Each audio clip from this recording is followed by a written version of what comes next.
ಯಾಕೆ ಅನ್ನಿಸ್ತು ಆಹಾರ ಉದ್ಯಮಿ ಆಗಬೇಕು ಅಂತ? ವಿದ್ಯೆ ಹಾರತೆ ಬೇಕಂತಿಲ್ಲ ಆಹಾರ ಮಾಡ್ಲಿಕ್ಕೆ. ಇವತ್ತು ನಾವು ಬೆಳಗ್ಗೆ ಫ್ರೆಶ್ ಇಡ್ಲಿ ಮಾಡ್ತೇವೆ, ಚಟ್ನಿ ಮಾಡ್ತೇವೆ, ಫಾರ್ಮುಲಾ ಮಾಡಿ ಬಿಡ್ಲಿಕ್ಕೆ ಆಗಲ್ಲ. ಹೋಟೆಲ್ ಉದ್ಯಮ ನಡೆಸೋದು ಅಷ್ಟು ಸುಲಭನಾ? ಇಲ್ಲ.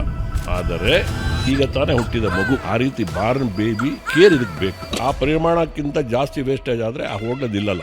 ಹಿಟ್ಟು ರುಬ್ಬವನು ಇವತ್ತು ಬೆಳಗ್ಗೆನೆ ಊರ್ ಬಿಟ್ಟ. That is A men management ಅಂತ ಕರೀತೀವಿ. ನನ್ನ ಬಂಡವಾಳದ ಕೆಪಾಸಿಟಿ ಏನು ಎಷ್ಟು ಹಾಕಬೇಕು ಸರ್? ಹೇಳ್ತೀನಿ. ಜೆನ್ಜಿ ಮನಸ್ಥಿತಿ ಹೇಗಿರುತ್ತೆ ಅಂದ್ರೆ ಎಲ್ಲ ಕೊಲಾಬರೇಷನ್ ದುನಿಯಾ. ಇವಾಗ ನಾವು ನ್ಯೂ ಕಮ್ಮರ್ಸ್ಗೆ ಮಿನಿಮಮ್ 60% ಆಫ್ ಅಮೌಂಟ್ ಶೋಕಿಗೋಸ್ಕರ ಬರೋರ್ ಪರ್ಸೆಂಟೇಜ್ ಎಷ್ಟಿದೆ ಸರ್? ಸಿಕ್ಕಾಪಟ್ಟೆ ಇದೆ.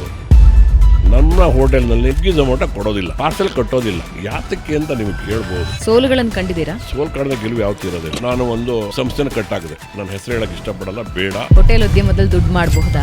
ಆರ್ಥಿಕತೆ ಬಗ್ಗೆ ಅಷ್ಟು ಭರವಸೆ ನಂಬಿಕೆ ಎರಡೂ ಇಲ್ಲ. ನಿಮ್ಮ ಮೊದಲ ಇನ್ವೆಸ್ಟ್ಮೆಂಟ್ ಎಷ್ಟಿತ್ತು ಸರ್? ನಾನು 76ನೇ ಇಸ್ವಿನಲ್ಲಿ 15-16 ಕುಟುಂಬಗಳಿಂದ 1,100 ರೂಪಾಯಿ. ಸೊ ನೀವು ಒಂದು ವೇಳೆ ಜೆನ್ಜಿ ಆಗಿದ್ದಿದ್ರೆ ಯಾವ ಉದ್ಯಮಕ್ಕೆ ಜಂಪ್ ಆಗ್ತಿದ್ರಿ? ನಾನು